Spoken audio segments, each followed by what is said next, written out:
Hello दोस्तों, स्वागत है आपका इस बिहार करंट अफेयर की सीरीज़ में। हम पूरे एक वर्ष के करंट अफेयर को डिस्कस कर रहे हैं और ये इस सीरीज़ का दूसरा वीडियो है। अगर आपने पहला वीडियो मिस कर दिया है तो प्लीज़ आप उसे जाके देख लीजिए। पहला वीडियो वो बहुत इंपॉर्टेंट है। तो चलिए शुरू करते हैं इस वीडियो को। देखिए, हमारा पहला प्रश्न है, NHAI बिहार के कितने जिलों में ऑक्सीजन प्लांट लगाएगा? तो इसका सही आंसर होगा ऑप्शन नंबर बी। ये बिहार के 15 जिलों में NHAI ऑक्सीजन प्लांट लगाएगा इस कोरोना पैंडेमिक में। अब देखिए, ये जो national highway authority of India है ये न्यूज़ में है, तो इस प्रश्न यहाँ से भी पूछे जा सकते हैं, तो उनको भी देख लेते हैं। जैसे इसकी स्थापना कब हुई थी? तो इसकी स्थापना संसद के एक अधिनियम NHAI एक्ट 1988 के द्वारा की गई थी, जो लागू कब से हुआ था? 1995 से ये लागू हो गया था। और बात करें इसके अध्यक्ष की, तो वो हैं सुखबीर सिंह सिंधु जी, जो 1988 बैच के IAS अधिकारी हैं और ये इस पद पे अक्टूबर 2019 से बने हुए हैं। और ध्यान रखिएगा, NHAI काम क्या करता है? तो वो भारत के राष्ट्रीय राजमार्गों के विकास, रख रखाव और प्रबंधन के कार्य को संभालता है NHAI। आप NHAI का फुल फॉर्म याद रखिएगा, national highway authority of India, जिसको हिंदी में कहते हैं भारतीय राष्ट्रीय राजमार्ग प्राधिकरण। हमारा अगला प्रश्न है, बिहार के गोपालगंज जिले से संबंधित वेवेल राम कलावन किस देश के राष्ट्रपति बने हैं? तो इसका सही आंसर होगा ऑप्शन नंबर ए।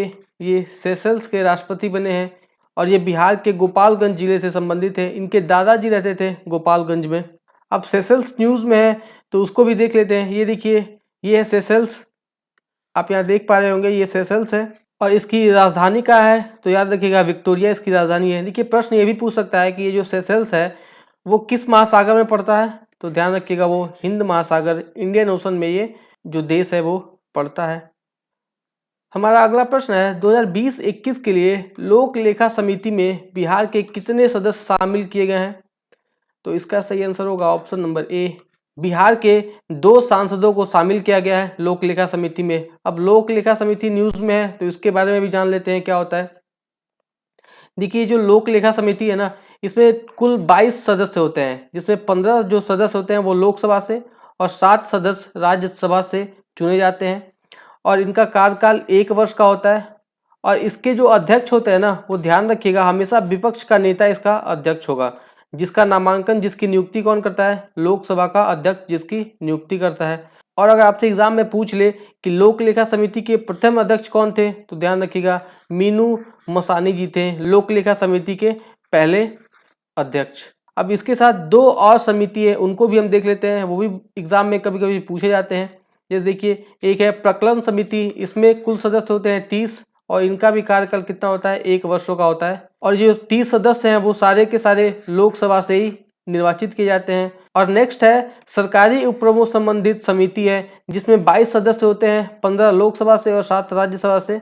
इनका भी कार्यकाल 1 वर्ष का होता है और इनके भी सदस्य दोनों सदनों द्वारा निर्वाचित किए जाते हैं। तो आप इसे ध्यान रखिएगा, ये बहुत इंपॉर्टेंट है लोक लेखा समिति, ये कई बार एग्जाम में पूछा गया है। चलिए, हमारा अगला प्रश्न है, एक दिन में कितने जमानत याचिका पर सुनवाई कर पटना उच्च कोर्ट ने रिकॉर्ड बनाया है? तो इसका सही आंसर होगा ऑप्शन नंबर ए। 400 जमानत याचिका पर सुनवाई कर पटना उच्च न्यायालय ने एक रिकॉर्ड बनाया है, आप इसे ध्यान रखिएगा। हमारा अगला प्रश्न है, बिहार ओलंपिक संघ का प्रमुख कौन है? तो इसका सही आंसर होगा ऑप्शन नंबर ए। अब्दुल बारी सिद्दीकी जी को अभी हाल ही में बिहार ओलंपिक संघ का प्रमुख बनाया गया है। और ध्यान रखिएगा, ये 2020 से 2024 तक के लिए बनाए गए हैं।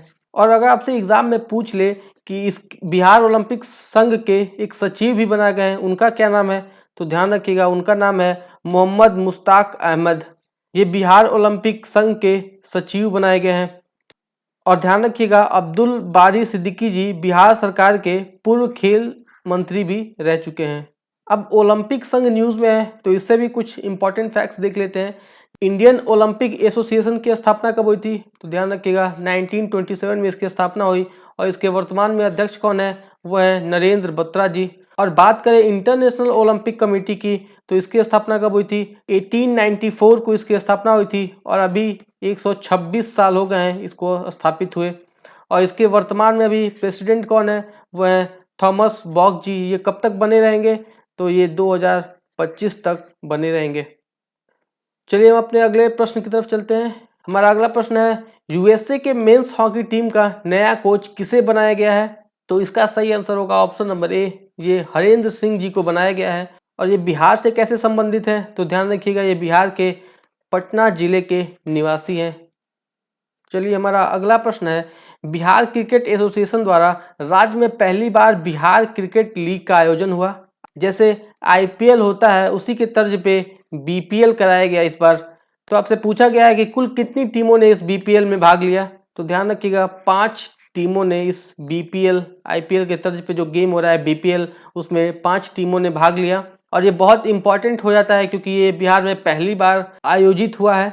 और अगर आपसे पूछ ले किसका आयोजन कब हुआ, तो ध्यान रखिएगा फरवरी 2020 को इसका आयोजन हुआ। और किसके बीच खेला गया था फाइनल मैच? तो वो पटना और दरभंगा डायमंड्स के बीच खेला गया था, जिसमें दरभंगा डायमंड्स जीत गई थी। तो ये बिहार में पहली बार ऐसा किसी खेल का आयोजन हुआ है, इसलिए एग्जाम के दृष्टिकोण से बहुत इंपॉर्टेंट हो जाता है, तो आप इसे ध्यान रखिएगा।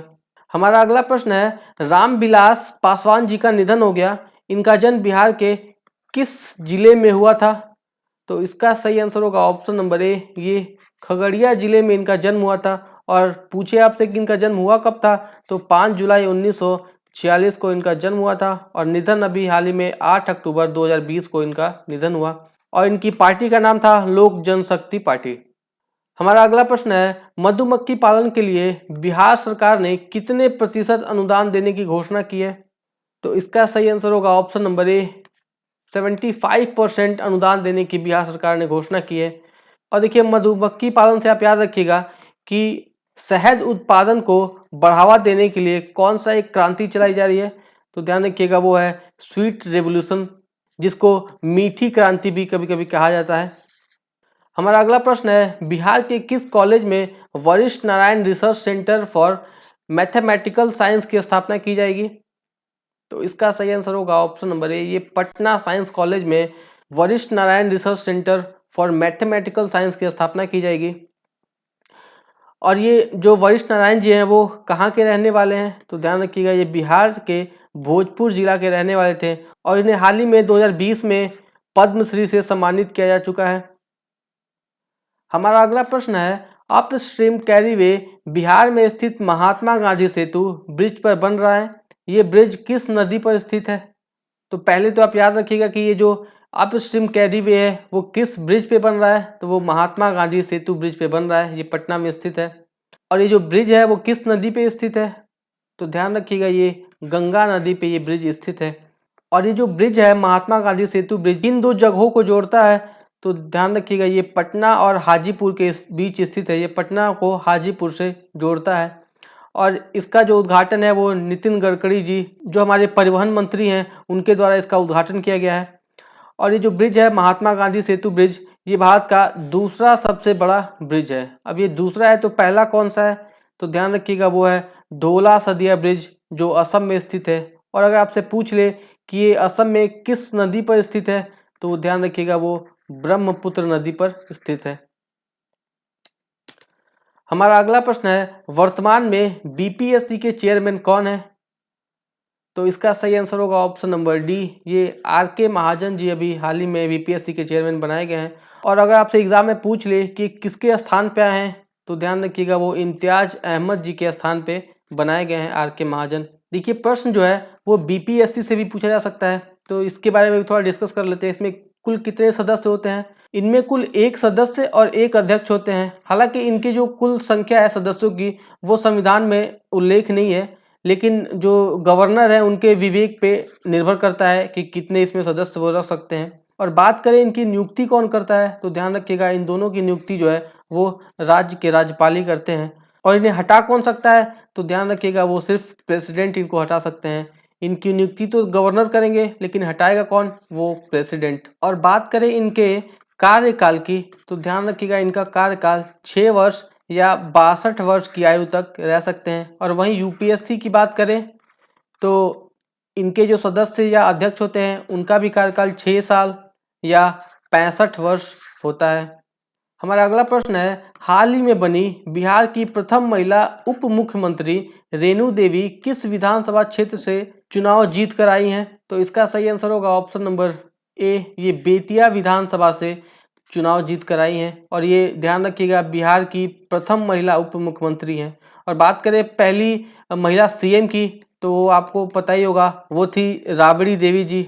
हमारा अगला प्रश्न है पब्लिक अफेयर इंडेक्स 2020 के बड़े राज्यों में बिहार का स्थान क्या है। तो देखिए पहले हम ये जान लेते हैं कि जो पब्लिक अफेयर इंडेक्स होता क्या है, ये किस बेस पे अपना इंडेक्स जारी करती है और ये कैसा इंडेक्स जारी करती है। तो देखिए ये राज्य में कैसा शासन चल रहा है, मतलब वहाँ पे एजुकेशन सिस्टम कैसा है, वहाँ की जो लिटरेसी रेट है वो कितनी है, वहाँ पे क्राइम जो रेट है वो कितना है, और भी बहुत सारी चीज़ें हैं जिनके आधार पे ये अपना इंडेक्स जारी करती है। तो इसमें बिहार को कौन सा स्थान मिला है, तो ध्यान रखिएगा इसमें बिहार को 16वां स्थान मिला है। अब ये जो पब्लिक अफेयर इंडेक्स है वो जारी कौन करता है, तो वो भी देख लेते हैं। देखिए ये जारी करता है नॉट फॉर प्रॉफिट ऑर्गेनाइजेशन, और ये कहाँ की संस्था है, तो ये कर्नाटक की संस्था है। अब बात करते हैं इंडेक्स की। देखिए पहले स्थान पे कौन रहा बड़े राज्यों में, वो केरल, और दूसरे स्थान पे तमिलनाडु, और अंतिम स्थान पे कौन रहा, तो वो देखिए उत्तर प्रदेश रहा, और 16वें स्थान पे कौन था, वो बिहार। और बात करें छोटे राज्यों में तो देखिए पहले स्थान पे गोवा, दूसरे स्थान पे मेघालय, और अंतिम स्थान पे कौन था, वो मणिपुर था। और अगर आपसे पूछ ले कि यूटी में पहले स्थान पे कौन था, तो ध्यान रखिएगा चंडीगढ़ जो था पहले स्थान पे, और दूसरे स्थान पे पुद्दुचेरी रहा। हमारा अगला प्रश्न है भावना कंठ बिहार के किस जिले से संबंधित है, तो इसका सही आंसर होगा ऑप्शन नंबर ए, ये बिहार के दरभंगा जिले से संबंधित है। हमारा अगला प्रश्न है हैप्पीनेस इंडेक्स की रिपोर्ट में बिहार का कौन सा स्थान रहा, तो इसका सही आंसर होगा ऑप्शन नंबर ए, 25वें स्थान पे रहा बिहार हैप्पीनेस इंडेक्स की रिपोर्ट में। और बात करें पहले स्थान पे कौन रहा, तो ध्यान रखिएगा पहले स्थान पे मिजोरम, दूसरे स्थान पे पंजाब, और अंतिम स्थान पे कौन रहा, तो वो छत्तीसगढ़ था अंतिम स्थान पे। और इसी के साथ याद रखिएगा उत्तर प्रदेश को कौन सा स्थान मिला, तो 10वां, और केरल को कौन सा स्थान मिला, तो वो 14वां स्थान मिला केरल को। अब बात कर लेते हैं वर्ल्ड हैप्पीनेस इंडेक्स की। तो ध्यान रखिएगा अभी हाल ही में जारी हुआ है वर्ल्ड हैप्पीनेस इंडेक्स, इसमें भारत को कौन सा स्थान मिला, तो ध्यान रखिएगा 139 रैंक मिला कि 149 देशों में भारत का स्थान था 139। और ये पिछले वर्ष कौन से स्थान पे था भारत, 144th रैंक था इंडिया का 2020 में। हमारा अगला प्रश्न है बिहार की किस महिला को धानुका अभिनव कृषि पुरस्कार से सम्मानित किया गया है, तो इसका सही आंसर होगा option number A, Anita Devi जी को धानुका अभिनव कृषि सम्मान से सम्मानित किया गया है। और देखिए ये सम्मान को देता कौन है, तो ध्यान रखिएगा कृषि रसायन क्षेत्र की कंपनी है एक, धानुका एग्रीटेक लिमिटेड, ये पुरस्कार को देती है। और अनीता देवी जी को ये पुरस्कार दिया क्यों गया, तो ध्यान रखिएगा मशरूम की खेती को बढ़ावा देने के लिए इन्हें यह पुरस्कार मिला, और इन्हें ध्यान रखिएगा नालंदा देवी के भी नाम से जाना जाता है, नालंदा देवी के नाम से इनको जाना जाता है। हमारा अगला प्रश्न है किसानों को ऑनलाइन प्रशिक्षण देने वाला बिहार भारत का कौन सा राज्य बना है, तो इसका सही आंसर होगा ऑप्शन नंबर ए, ऐसा करने वाला बिहार भारत का पहला राज्य बना है। आप इसे ध्यान रखिएगा ये पहला राज्य बना है, तो ये बहुत इंपॉर्टेंट है, एग्जाम में पूछा जा सकता है। हमारा अगला प्रश्न है विश्व के 101 महान व्यक्तियों की प्रेरक आत्मकथाओं के संग्रह golden book of the earth में बिहार के किस व्यक्ति के जीवनी को शामिल किया गया है, तो इसका सही आंसर होगा ऑप्शन नंबर ए, ये बिहार के संजय कुमार जी की जीवनी को इस बुक में golden book of the earth में शामिल किया गया है।